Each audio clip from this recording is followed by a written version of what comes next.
Welcome back to Stationeers. I'm Rob, and we're back in our testing facility today to look at the simple thing of power, or electricity. So in front of me, you can see we have two kinds. We have the left, which is the light cable or the normal cable. We have the right, which is the heavy cable, or just the heavy cable, heavy coil. Now that's the difference between these two are simple. The light cable or the normal cable or cable coil is the basic one, is the cheap one, is the first one you will be using. It only costs 0.5 copper per section, and by per section I mean one of these section here.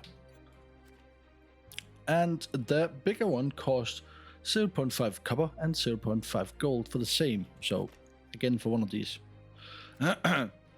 Now, the light cable can take 5,000 watt or 5 kilowatt.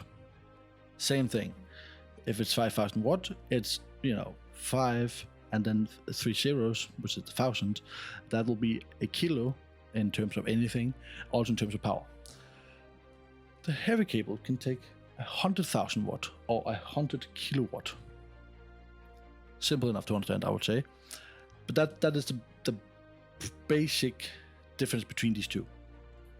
So a thing to understand is that by joining these, the way you want to join these two together, if you want to, should not be by taking a cable like this and going in here.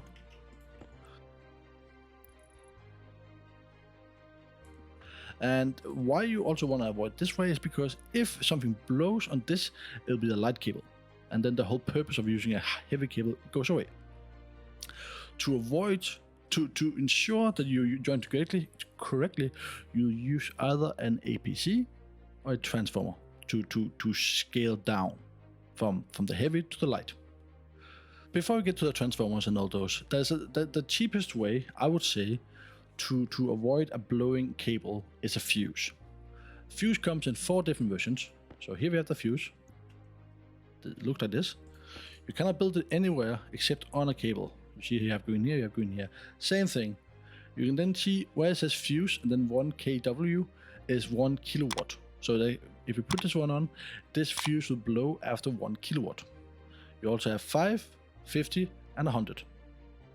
So 1 will be useless, in my opinion, will be useless unless you know this area should not use a lot.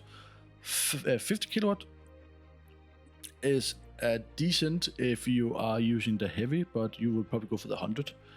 And also the 5 is for the small one, of course. So they have 4 different colors. If you take out our screwdriver, you can see the green, or the greenish color here, is 1 kilowatt. So that's a 1 kilowatt fuse. Here we have a 5 kilowatt, 50 and 100. So 4 different colors for 4 different fuses, like in the real world. And one of the benefits of these is you can hide it. So if you say you want this to be here, you can have a wall, put some plastic, boom, they're gone. That's a benefit in some way, but it's also like you have no idea where they are on your base. So this setup here is my personal preference in terms of fuses.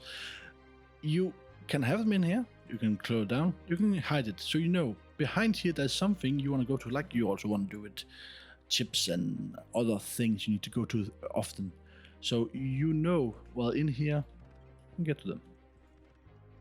So don't hide them because you cannot find them. So imagine you're insane like me and you build something as this, and you were wondering how much power does all this actually use. Well, you can use your tablet, but you don't want to pull out your tablet every time. Now you have this one. This is a cable analyzer.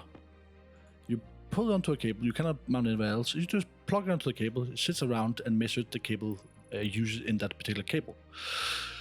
So I put in an APC, which I'll explain what that one does, but for now, as you can see, it's using actual 0 watt, and potentially it can use 5 because we're on this cable. If I turn on this one, we use 50. Off again. 0. So if you turn on all these, you use 250. So we have 1000 watt here. Now, the reason why we're not measuring any of this over here is because we have this one. The APC does not control, let's say, it doesn't help this cable whatsoever. So if I use more than 5000 watts here, this cable to the battery will break somewhere, or our transformer here will stop before. I think it'll stop before. Most likely. No, probably not. Now it will. Anyway. So, yeah, this one will show from this point and onwards, will show how much we are using. You can see we can use the APC without a battery, because the battery is just, it can be charged in here, it can use as a backup, but you don't need it to segregate this section out here. The APC is a good starting point for separating your logic network and your power networks, but it's not really good for controlling overpowered. It's actually not useful for that at all. So let's power all these up and see what happens. That's a lot of light, yes. So now we're using 1000 watt. Let's turn one off, turn two off. Yeah, so you can see now we're using 900. Let's take our fuse. Where did the fuse go? If we plug in the fuse here, see, it's okay. Turn that one on, still okay. Yeah, still okay. Now, nothing has happened to it, we still have power, but that's because we are using exactly 1000 kilowatts, so it's not blowing the fuse, we're not going above the limit. However, if you turn on the last one, here. Oh, that's not a good sound. And we have a controlled break, so we know our fuse is broken, and all them out. And that's because we know exactly where this issue happened. That is one way to control it, but now you need to build a new fuse. There's another way we can do this. A transformer. So, as you can see, now I fixed it again. The fuse is gone, the cable is okay. But the other version that I say we could use is the transformer, which is this one, or that one. That is a large one, which is a big one, a big boy, which is expensive. That's 10 steel and 5 electrum right here. Phew, very expensive. This is 10 iron, 1 gold and 3 copper. Now the small one comes in 4 versions. You have a small one, just a small transformer. You have a small one reverse. And reverse means that it goes on the opposite side of where it is. It's if you want to make sure you don't use too much on the opposite side. Then you have a medium. And you have a medium reverse. They are the same, just how much it comes out. A small one has a limit of 5000 watt. Perfect for the small cable, which is also what I'm using over there.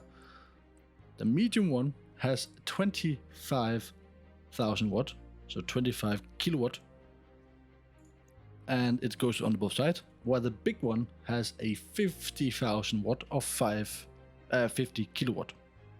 So 5, 25, and 50. Okay. Now let's pop it in down here. You see, it has 2 arrows. So if you put it like this, left side goes in, right side goes out, and left side is also with data. We pop it in here because we want to go that way. We want to go into the lights. It has a dial, so you can adjust the power or the watts you want to come out. So right now it would be 1200 watts coming out, or 1.2 kilowatt coming out, however you want to say it, and then you can turn it on. And of course I have to turn that one on. There we are. Now let's say we turn him on again, turn him off again, and we put him down to 900. Oops, wrong way. There we are. If you say 900 watt, and everything will be turning on because all of them are still. Yeah, all of them are on. Now, what will happen now? Will it blow or will it just go off? Let's try. Nothing will happen because you can say, "How? There's too much. It's trying to pull too much." So this one is the expensive one, but it's also the best one. A transformer is always the best one, but it is the most expensive one in terms of controlling power. If you take one more, you have enough. Oh, that's bright. So now that I've turned the top, only the top one is on. because it's a bit too bright. It's a bit bright to test. And now we can go down 300 because we're only using 250 up there. So if you're on this one on 200, it'll stop. And that is the simplicity of this one. And with this, we can remove this one completely. This one controls the power so we don't break our cables. It also segregates our network so we can use ICs without getting everything in our entire networks because it's separated here. So it has some benefits. It also has some... it may only have benefits, but it's a bit more pricey than a fuse. And of course, this one will always be easy for you to read. And a good thing, let me just change. Now, as you can see, all of them, you can easily see when the cladding is on and the wall looks nice, including the cable analyzer and the transformer, where you couldn't do that with the fuse. So it's easier for you to get to it without having that slidey door thing. So that's also a benefit with it. But that is pretty much it, how to control your cables and make sure they stay safe. So yeah, on to the next chapter, which is solar panels. So here they are, all four. So we have basic, the heavy version of the basic. Then we have the dual one, so the one we can change. We have data and power, and the heavy one where we can change the data and power. The difference between them is this one and this one can be damaged by the storm. This one and this one over here cannot. Of course, there's a huge difference in price. The basic one only takes 10 iron, 2 gold, and 10 copper. And this one is a little bit more fancy. Takes 5 gold, 20 copper, and 15 steel.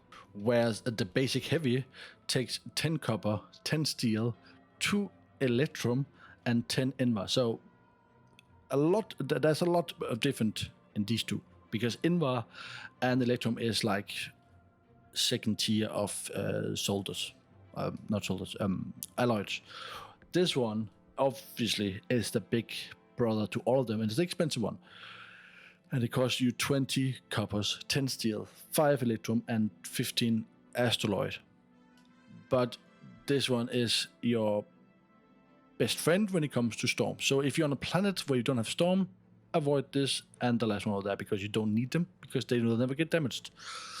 However, if you're on Mars, like we are, and you have storms, this one and this one will get damaged and you have to use a lot of duct tape. Is there any difference on them, I hear you say? Well, right now the sun is pretty good angle. This one is giving you 386, 7, 8. Had an efficiency of 86, 87, 90. I'm trying to hit the same, but it's a bit difficult for them. But they are pretty much the same. In theory, they should all be identical in terms of output. At 100% efficiency, they should produce 500 watt or 0.5 kilowatt, which means you have 10 of either of them on a normal cable. Or if you're not, or a little bit crazy, you can have 200 on a single heavy cable. That's insane. That's a lot of solar panels. But yeah, that's how they look like. They are same, so that these two are the same in terms of you can control the data where these are data and power, and same over here you have only have power and these are not controllable. It takes a little bit more to install it. This one actually needs a welder, but this one doesn't. But that's about it. The heavy one needs a welder, but the other two don't. But that's the same. Material-wise, you have the kit and you have glass. That's it. Next up, we have turbines, which is also power generation. The first one, which is the simple one, which is just the wind turbine or the upright wind turbine, which is what we have here, is a simple one. It's the easy one. Cost 10 iron, 5 gold, and 10 copper. It can produce with the storm included up to 800 watt. So it can go decent, but like right now on Mars, it's useless. Pretty much useless. Now, that is useless without storm. However, we have that also. Now, this one is a beast. This one is also expensive. It costs 20 steel, 5 electrum, and 10 copper. It can produce up to 10,000 watt, so 10 kilowatt. So heavy cables is needed here, my friends. I personally don't really use them that much, but they are, of course, useful in terms of storm. So on Mars, not on the Moon, but on Mars, for example, or the other place where there's storm, yeah, you can use it. It's currently producing 53 watts, where this one is using 21. So even without any storms, this one is producing a bit more. I will try to arrange a storm, and we'll see how much they're using then. Here we have a storm. Sorry for the noise. You see, this one is crazy. Now we're producing 800 watt. Potentially we can produce 800 watt there. It's not doing it because we don't take it off, but it's producing 800. And this one, 10 kilo. And yeah, I wouldn't go up there. So as you can see, these two are great to have on a planet where you have a storm and you have heavy cable using it, because they are, this one at least is 10 kilowatt. That's a lot of power quickly. Now that is upper tier. That's like the basic panel, I would say, but they don't get damaged, so that's a good thing. So the last of the basic power generating items is a generator, a solid fuel generator. Looks like this. We all know it. It always comes in a standard kit. Has an on button, has data, and has power on the other side. Easy to build. You pop in coal there, power comes out, and gases come out as well. It's a simple one, it's an easy one, it's a good one to have. It's a good one to use. It's excellent if you have excessive amount of coal or charcoal. It costs 50 iron to make and 10 copper to make. You shouldn't need to build it because it is it given you by beginning of on most starts. At maximum, it'll give you out 20 kilowatt per game tick, which means that every time you burn and it ticks, it gives you power. And you can make a setup like I have done here, which gives you power, which is automatically controlled by coal and all that stuff. You all know that one. But yeah, this is the easiest one of all of them to control, because you just pop in coal and you get out power. Bam, done, finished. Now you need to store all this power. So what options do you have to store power, you think? In terms of station powers, you have two versions. You have of course, you can use a APC in the beginning, but later on you'll quickly go on to the batteries. You have a normal battery, which looks like this. Easy to build, easy to pop up. And you have a big one. Now the small one, which is also the first one you'll use, costs some iron plates, followed by a screwdriver, and that's it. Pretty simple. You have a power input, so that's from the power generation area, so solar panels, turbines, whatever. And then you have outputs. You have data. You have output power, so for your system itself, and then you can turn it on and off, whatever you want. It has indication, so it has 5 LEDs or lights or whatever you call them, determining how much power is inside them. Now the next boy is a bit more expensive. It takes, first of all, steel plates, and it takes electronic parts. But apart from the electronic parts and the steel, it's the same thing. It has, again, an input, so input from your facility, so from where you get power. It has a data and a power. That's the big one. That's the one you most likely would use when you get to later in the stages, because it has a lot of power. So the small one has one, and on the full storage, it has a total of 1 kilowatt hour, meaning that it can use 1,000 watt. If you let's put this simple, if you use 1 watt, you can use that for 1 hour. That's a long time. Now the big one has a 2.5 kilowatt hour. So again, you can use 1 hour. You can use 1 watt for 2.5 hour. And that is a huge amount. Of course, you'll keep recharging all the time. So that's how they are. So the last thing we're going through is our cellular battery. So the battery used for our suit, for our parts, for all that stuff. We have a small, we have a large, and we have a nuclear. The nuclear, why do they call it nuclear? I have no idea, because there's no uranium inside it. There's no actual nuclear power inside it. in terms of nuclear, which is normally what you call nuclear uranium. I mean, but it's a big one. It's a mammoth. The small one will will cost you 2 grams of iron, 2 grams of gold, and 5 copper. The large one is 5 gold, 10 copper, and 5 steel. And the nuclear will cost you 5 steel, 5 inconel, and 10 astroloy. So it's expensive to build. It has some benefits, of course, because it is a big power one. The small one will give you 10 watt hour. So they're not a lot. The medium one, or the large one, as we can call it, gives you 80 watt hour. So 80 watts in an hour. It's okay. So you can for an hour you can use 80 watt basically. Whereas the large one will have sorry, I lost my thought. Where the nuclear one will have 640. So 600, where the second best is 80. Yeah, there's a huge gap between these two, but also a huge gap in price. So when you get to the nuclear, you will never go back. So get to this one. And of course, before we move further on, we have these two, which is special. They're special because they're wireless. So these are just normal battery you put into the charger and you charge them. These do not need to go into the charger. They can go into the charger, but you don't need to. You can charge them by using a power transmitter.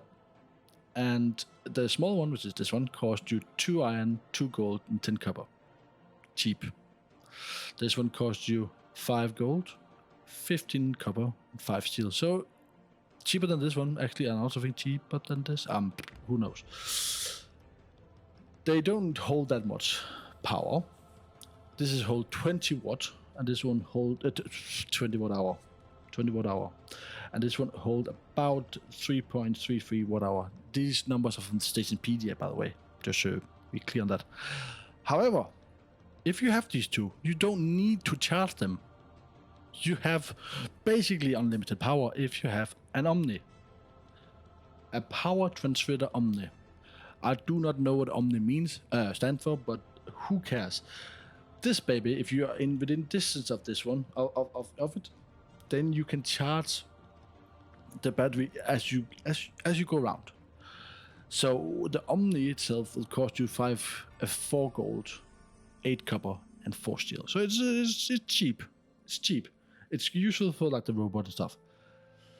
And they just need to be in a minimal reach. So I've not tested what distance it is, but we will do that now. I'll set this one up, and you can see what it actually does. So here I've put the Omni, so inside the base. It's on, just power in there. You don't need it. You don't need the data. I've put in the small one into our suit, and now we'll go away from it, and then we'll see how far away I need to go before I start to see a drop, and then we'll go back and we'll see where it actually cuts off. So we'll just start to go away, and then we'll see what happens. I'm a little bit further away from the base, not too far, but you can see it's going down. Let's go towards it.